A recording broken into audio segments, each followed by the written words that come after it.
بس بین کر دو, یہ بین کر دو, وہ بین کر دو, جو چیز سمجھ میں نہ آئے بس بین کر دو. Where are we headed?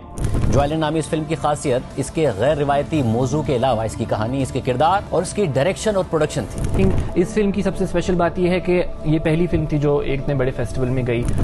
اگر پاکستان میں ریلیز نہیں ہو پاتی ہے فلم تو آسکرز میں جانے میں بھی اس کو دقت ہوگی. کیا فیوچر ہے یار پاکستانی سینما کا اور آرٹ کا؟ انٹرنیشنل ورلڈ میں ہم کہاں کھڑے ہیں اور کیوں ہم ترقی نہیں کر پاتے؟ پہلے زندگی تماشا بین ہوئی, پھر جاویدک بال بین ہوئی, اور اب Joyland.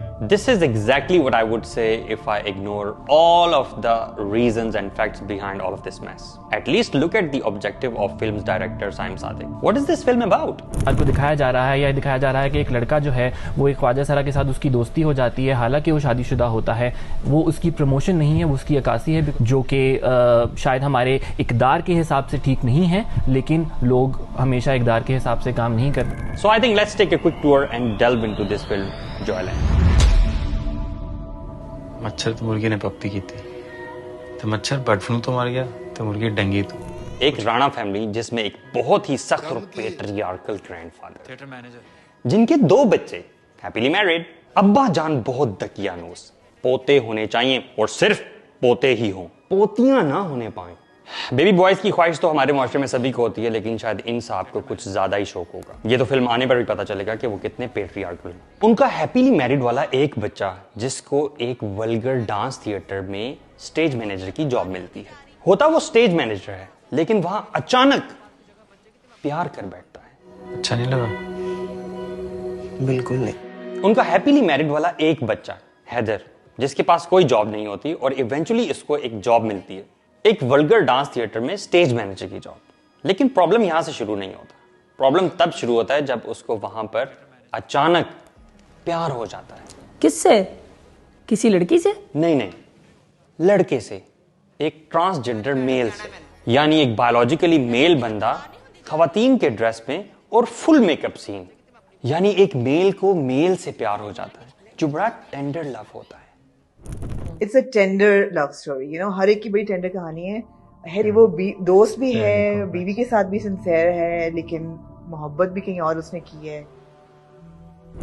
The second that you humanize it and you say کہ ہم وہی کر رہے ہیں جو لیکن ان کا مذاق نہیں اڑا رہے پہلی دفعہ. سو آپ کو مسئلہ ان کی ریپرزنٹیشن سے نہیں ہے, ان کی ریپرزنٹیشن سے نہیں ہے, صرف ان کی ریپرزنٹیشن ایک ہیومن طریقے سے کرنے میں ہے, تو یہ آپ کا مسئلہ ہے. آئی ایگری کہ خواجہ سرا کمیونٹی کو, بلکہ مجھے تو اس ورڈ سے اختلاف ہے. I'm not talking about خواجہ سرا community because these are not biological males. I'm talking about intersex people, کیونکہ یہ وہ لوگ ہوتے ہیں جو کسی بایولوجیکل ابنارملٹی کے ساتھ پیدا ہوتے ہیں, اور ان کی رسپیکٹ واقعتاً ہمارے معاشرے میں ضرور ہونی چاہیے. تو اگر آپ ان کی معاشرے میں اچھی پروجیکشن دکھانا چاہتے تھے تو why didn't you show them as somebody who is really respected in our society. ان کو آپ کوئی بزنس مین دکھا سکتے تھے, یا کوئی لینڈ لارڈ دکھا سکتے, اور may be a teacher in a university اور اے کالج, یا پھر اگر یہ سب بھی نہیں تو may be driver, barber and many other respectable professions. مطلب taking them back to the same theater جہاں پہ وہ ڈانس کر رہے ہیں, and a profession which is not really respected in our society. So you basically package the same thing beautifully.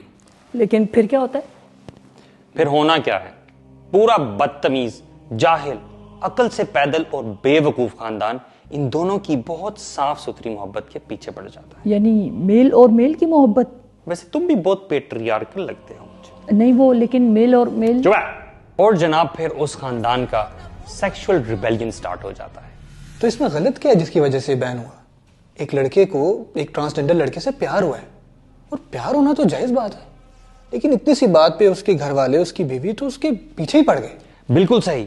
یہی تو وہ 2 غلط باتیں ہیں جن کی وجہ سے بین ہوا, اور 2 بہت بڑے گناہ اور جرم کے کاموں کو عام عوام کی آنکھوں میں دھول جھونک کر خوشنما بنا کر پیش کر دیا. یعنی شادی شدہ ہوتے ہوئے بھی شادی سے باہر کسی کے ساتھ ریلیشن شپ قائم کرنا, اور دوسرا وہ ریلیشن شپ بھی اپنے ہی جینڈر کے آدمی کے ساتھ قائم کرنا. ایک میل کا دوسرے ٹرانسجنڈر کے ساتھ دکھایا گیا ہے, جو کہ بذات خود ایک بایولوجیکل میل ہوتا ہے. ان دونوں گناہوں اور جرم کے کاموں کو گلوریفائی کیا, اچھا بنا کر پیش کیا, اور غلط دکھایا کس کو؟ اس کی بیوی کو, اس کے خاندان کو, آپ کو اور مجھے, اور ان تمام لوگوں کو جو کہ اس قوم لوط والے عمل کو ہماری آنے والی نسلوں میں نارملائز کرنے کے خلاف کھڑے ہو رہے ہیں. اور ایک اور سٹرینج پارٹ جو مجھے دیکھنے میں ملتا ہے ٹویٹر پہ and everywhere else is that people keep saying کہ آپ کا اسلام خطرے میں پڑ جاتا ہے. I want to tell you اسلام خطرے میں نہیں پڑ جاتا بلکہ آپ اور میں خطرے میں پڑ جاتے ہیں, because this is straight on war with اللہ سبحانہ تعالیٰ اینڈ ہز میسنجر. وہ رب جو کہ قیامت قائم کرے گا اور سب کو کٹہرے میں لا کر کھڑا کرے گا, اور پھر اس دن واضح ہو جائے گا کہ ہومو سیکشولیٹی نے اللہ سبحانہ تعالیٰ کی ذات کو کتنا غضبناک کیا. اللہ سبحانہ تعالیٰ has destroyed the people of لوط, جو کہ یہ عمل کیا کرتے تھے, with severest of punishments. پہلے ان کو ایک چیخ نے آ پکڑا اور پھر ان کی زمین کو اٹھا کر اللہ تعالیٰ نے الٹا کر کے دے مارا, اور پھر تھرڈ ان پر پتھروں کی شدید بارش برسائی گئی. This shows the anger of Allah subhanahu wa ta'ala on this matter of homosexuality. Exactly what this film Joyland promotes. So میں آپ لوگوں سے ایک سوال پوچھنا چاہتا ہوں. Are you guys still in favor of this film کہ اس کو ریلیز کیا جائے, which puts us in war with Allah subhanahu wa ta'ala? Would you still want to release this film Joyland which promotes homosexuality? Are you with Allah or Shaitan?